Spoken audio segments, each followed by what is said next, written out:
how badly did you want to kick that fifth field goal at the end, or have the opportunity to, and break your career high? I did want to go out there and kick it, and, I really thought that I was going to, but, at the end of the day, time expired, and so we got the win. That's all that really matters. But, personally, I wanted to kick it, but, maybe I'll have another opportunity at it.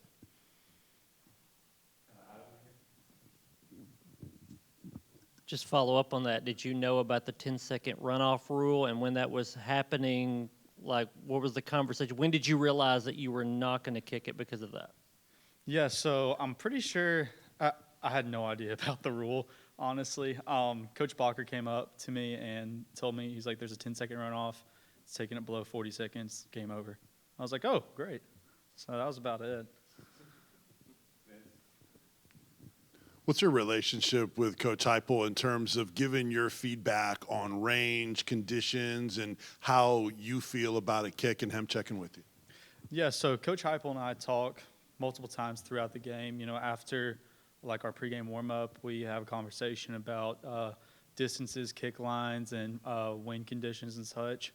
But all during the game, we're communicating. It's a pretty good relationship, and he, for the most part, really listens to me. And so it's kind of really cool that he has confidence in me and my word on field conditions and such. And so, yeah. Just what were your thoughts when that fourth field goal hit the upright but snuck in? Yeah, so, I think Coach Heupel said that I was living right. And so when I hit the upright and it went in, I was super happy. Thank the Lord it went in. I hit the ball, and it just was starting straight at that right upright. And I was like, come on, falling. And you can see me on film, kind of leaning really hard, hoping, kind of willing it to go in. And thank goodness it went in. What's it mean for you to be recognized by the conference as the player of the week for special teams? And what can you say about your operation, snap, hold, all season long? Yeah, it is a great honor to be recognized by the conference as special teams player of the week. It is something that, I don't take very lightly, and I'm really proud and honored for it. But, that's a testament to my operation. Maddie and Jackson. Maddie is the best snapper in the league. Jackson, greatest holder in the league. And I think that they're both probably the best in the nation at what they do. It's pretty easy for me to go out there and kick field goals when those guys are throwing the ball back there, putting the ball down on a silver platter for me. I can just go and attack and really do my thing. I never have to worry. Charles, you kind of touched on it right there, but when we talked before the season, the goal was to have the best possible season you could with your 1 year at Tennessee. So far, so good. Talk about everything that's going into helping make that happen. Yeah, so, there's a lot of hard work. I probably annoy Jackson and Maddie asking them to kick with me as much.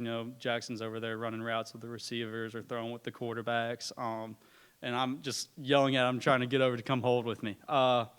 But, those guys they've really been why I've kicked so well. They've worked with me as much as I've wanted them to. They've done everything I've asked them to do. And, I couldn't be more thankful. And, I'm having the season I am because of them. Couple quick things separately. Do you have a handshake with Joe Milton, who says he has some with almost everybody? Yeah, I do have a handshake with Joe.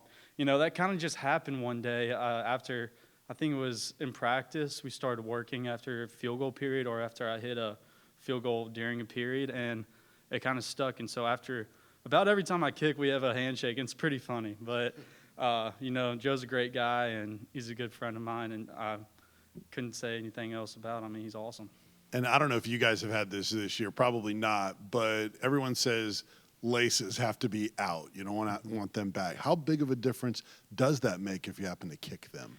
Oh, it makes it makes a big difference. I don't think that Jackson has had to spin very many balls because the snap has been perfect almost every single time. I'm pretty sure it's been perfect every single time, which is a great testament to Maddie, how well that he is snapping this season. I'm only having the season I'm having because of those guys. But kicking laces and such, it really does affect the flight, and it does affect kicks. And so for those guys to have laces facing forward every single time is huge.